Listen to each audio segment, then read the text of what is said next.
Perkembangan teknologi informasi mengantarkan sebuah kebiasaan atau tren yang saat ini sedang berada di puncaknya. Ya, fenomena selfie seolah telah menjadi sebuah wabah yang melanda semua orang di dunia. Baik pria maupun wanita, tua muda, anak-anak, bahkan segala lapisan ekonomi masyarakat gemar melakukan selfie. Saking populernya, kata ini pun akhirnya diterima sebagai kata resmi dalam bahasa Inggris dan tercantum dalam Oxford English Dictionary pada tahun 2013. Beberapa media di Indonesia menciptakan sebuah istilah dalam bahasa Indonesia untuk mengartikan selfie ini. Istilah itu adalah swafoto, yang artinya potret diri yang diambil sendiri dengan menggunakan kamera. Selfie atau swafoto memang diterima di hampir berbagai kalangan.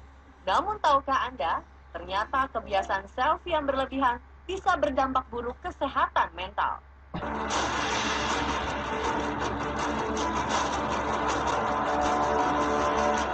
Bagaimana fenomena selfie ini bisa menjadi populer 2-3 tahun belakangan ini? Kebiasaan foto narsis ini ternyata sudah muncul pada 1900 silam ketika kamera box Kodak Brownie diciptakan.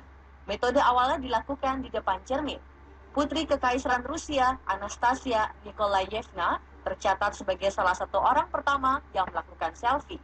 Remaja ini mengirim hasil foto narsisnya ke teman-temannya pada 1914 bersama surat yang bertuliskan, "Saya mengambil foto ini menggunakan cermin. Sangat susah dan tangan saya gemetar."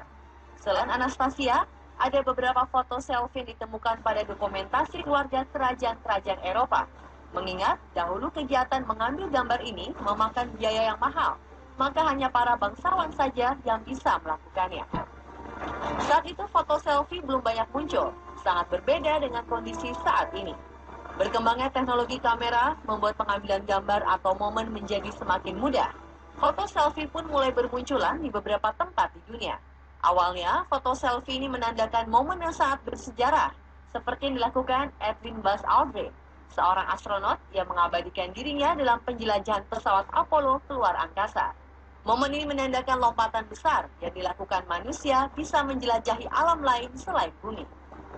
Munculnya internet, berkembangnya jejaring sosial, dan teknologi kamera yang semakin canggih membuat selfie semakin luas menjalar ke seluruh penjuru dunia. Tidak hanya para remaja atau selebriti yang gemar melakukan foto selfie, para pejabat penting pun tidak canggung melakukannya. Mereka juga tidak malu-malu mengunggahnya ke akun sosial mereka, walaupun nantinya ada pendapat miring yang muncul sebagai penilaian terhadap foto tersebut.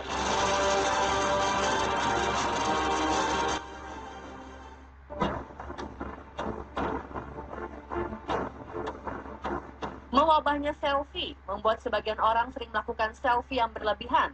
Memotret diri sendiri menjadi ciri kepribadian narsistik atau merasa dirinya lebih dari orang lain. Selain itu bisa juga menjadi histrionik atau ingin menjadi pusat perhatian. Pada saat itu, selfie dilakukan di luar kendali dan menjadi suatu keharusan untuk dilakukan dan tidak bisa dihentikan. Hal ini membuat fungsi sosial orang tersebut menjadi terganggu. Misalnya, ketika seseorang keranjingan berselfie, ia mulai tidak mau lagi bersosialisasi atau cenderung cuek dengan keberadaan orang lain. Selfie dilakukan tanpa memperhitungkan waktu, tempat, dan situasi, sehingga mengganggu orang-orang di sekitarnya. Selain perilaku selfie yang mulai tidak terkendali, orang yang memiliki gangguan jiwa karena selfie akan menilai dirinya lebih baik dari orang lain. Ia juga menganggap dirinya penting dan harus dinomorsatukan. Notifikasi like atau menyukai pada media sosial menjadi fokus orang tersebut dalam berselfie. Jika jumlah like atau yang menyukai gambarnya sedikit, ia mulai mengalami stres dan berpengaruh pada suasana hatinya sepanjang hari.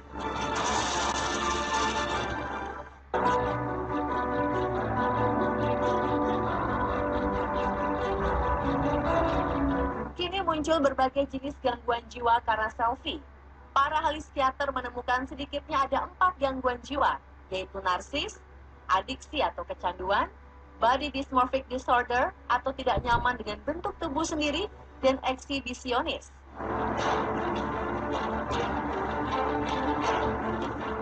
Berpikiran positif terhadap diri sendiri adalah hal baik, namun terlalu mencintai diri sendiri juga bisa menjadi berbahaya.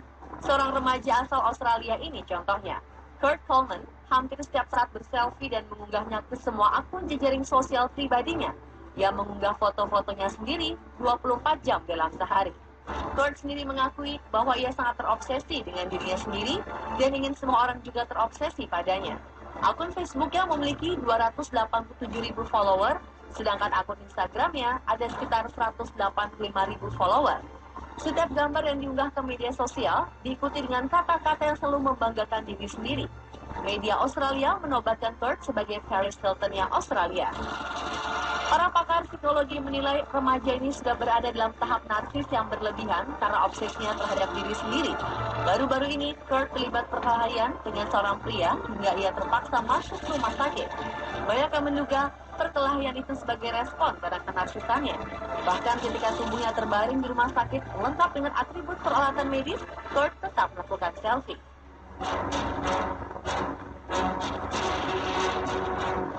Secara psikologis, kecanduan berarti kondisi di mana tubuh atau pikiran kita dengan parahnya menginginkan atau memerlukan sesuatu agar bisa tenang. Kebanyakan orang menderita kecanduan pada rokok atau narkoba, tetapi ternyata selfie orang menjadi kecanduan. Ketika teman-teman mengomentarinya, Denny kemudian menjadi terobsesi dan terus mengambil potret diri yang lebih sempurna. Ia menghabiskan banyak waktu dengan ponselnya untuk selfie menjadi model. Denny ditolak dengan alasan bahwa fisiknya kurang cocok untuk sebuah foto model. Pada Desember 2012, Denny semakin terobsesi dan mengambil lebih dari 200 selfie dalam sehari. Parahnya, ia merasa tidak menemukan satupun pose dirinya yang ia sukai. Menurutnya, foto selfie-nya tidak ada yang sempurna. Ia semakin stres dan menelan banyak obat untuk coba mengakhiri hidup. Beruntung, orang tua Denny mengetahui kejadian ini dan melarikannya ke rumah sakit. Setelah tubuhnya membaik, Denny dibawa ke psikiater untuk berkonsultasi. Ia dijauhkan dari ponselnya agar tidak melakukan selfie lagi. Pengobatan ini berhasil membuat Denny bertahan untuk tidak selfie hingga sekarang.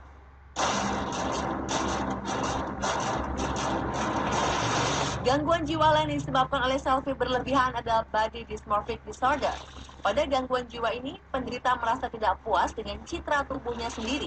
Adanya aplikasi edit gambar membuat para penderita semakin terobsesi agar tubuhnya terlihat sempurna di dalam gambar. Rihanna Levy adalah salah satu penderita body dysmorphic disorder. Wanita asal Los Angeles, Amerika Serikat ini selalu tidak puas dengan hasil potret diri atau selfie yang diambilnya. Ia menilai bagian dagunya sangat aneh dan tidak proporsional. Rihanna langsung menjalankan operasi yang menghabiskan biaya $15.000 atau sekitar 200 juta rupiah. Ia mengoperasi bagian bawah mulutnya dan memoles pipinya agar tidak terlalu berisi. Untuk mendapatkan wajah yang sempurna, selama 2 tahun Rihanna harus keluar masuk rumah sakit untuk operasi. Wanita ini mengaku terobsesi membuat bentuk wajahnya sama bagusnya dengan gambar yang diedit lewat aplikasi di ponselnya.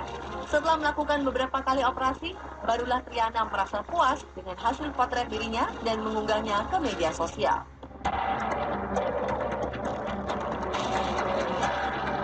Kelainan jiwa yang terakhir adalah eksibisionis, atau kecenderungan memamerkan bagian tubuh tertentu kepada orang lain.